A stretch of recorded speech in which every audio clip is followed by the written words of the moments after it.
Tractor पर ही तो आएगा किसान हर्षवर्धन त्रिपाठी। हरियाणा सरकार को दोष दीजिए जिसने ये इंतजाम किए और ये संघर्ष की स्थिति पैदा की।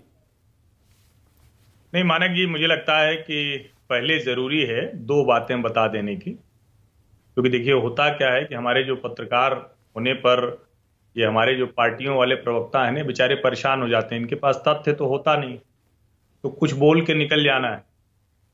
तो जानकारी आपके दर्शकों को होनी चाहिए। 2013-14 तक यानी नरेंद्र मोदी के सत्ता में आने से पहले इस देश में एमएसपी पर जो कुल खरीद हुई थी वो 1 लाख करोड़ की थी। अभी आज करीब 2.5 लाख करोड़ की खरीद इस सरकार ने एमएसपी पर की है। तो अब आप अंदाजा लगा लीजिए कि कौन किसानों से एमएसपी पर खरीद रहा है, कौन नहीं खरीद रहा है।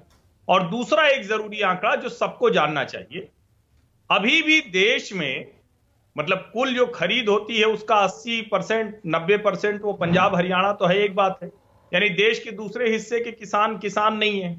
और दूसरा, अगर हम इनकी ये बात माने कि जो भी फसल होगी वो एमएसपी पर जाएगी तो उसका बजट जानते हैं कितना होगा? 18 से 20 लाख करोड़। और पहली बार भारत की सरकार ने जो कैपिटल स्पेंडिंग, कैपिटल इंफ्रास्ट्रक्चर यानी जो पुल, सड़क, अस्पताल, जितनी भी चीजें हैं ये वो सब बनने का काम जो कैपिटल स्पेंडिंग के जरिए होता है उसका बजट 11,11,000 करोड़ किया है। ये 2.5 लाख करोड़ से बढ़कर हुआ है। तो यानी आपको भरमाने की कोशिश हो रही है। किसान आंदोलन के जरिए वो सच छिपाया जा रहा है, वरना कांग्रेस की सरकार 75 वर्षों में इसे लागू कर देती।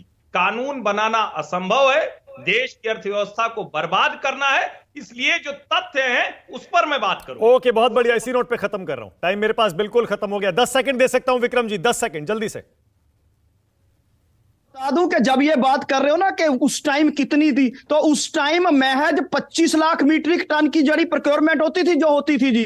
अब जो होती है वो 70 लाख मीट्रिक टन की प्रोक्योरमेंट होती है। आपने कोई किसानों का फायदा नहीं कर दिया। और दूसरी चीज मैं आपको बता दूं, किसान की हालत इतनी नहीं सुधरी है। आप जरा ध्यान से सुन लीजिए, किसान की हालत नहीं सुधरी है। आप लोग पत्रकारिता के नाम पे एक पार्टी की पुष्टपनाही करने की बात कर रहे हैं। हर्षवर्धन जी क्या कह रहे हैं? क्या कह रहे हैं? एक मिनट मानक जी, लेट मी कंप्लीट। मानक जी सिर्फ एक मिनट, त्रिपाठी जी को मैं बता रहा हूं ये। Okay Akhilesh ji 10 second, time खत्म हो गया। अभी जानकारी अखिलेश जी बोलिए 10 सेकंड। देखिए हर्षवर्धन जी देश को गुमराह कर रहे हैं। अगर एमएसपी लागू हुई तो जो भी खरीदेगा उसे एमएसपी प्राइस गारंटी देनी है। हर प्रोडक्ट, सारा का सारा प्रोडक्ट गवर्नमेंट नहीं खरीदेगी। ये गुमराह कर रहे हैं, पहला। दूसरा जो ये गुमराह कर रहे हैं कि हम ज्यादा खरीदें तो क्या एहसान किए हो, क्या किसान को पैसा दिए हो? यूपी में पिछले टेन्योर में 60 लाख मीट्रिक टन के जगह पे मात्र 11 लाख। ओके, टाइम खत्म। बहुत धन्यवाद, बहुत धन्यवाद। बिल्कुल खत्म हो गया टाइम। राष्ट्र की बात में आने के लिए बहुत बहुत धन्यवाद।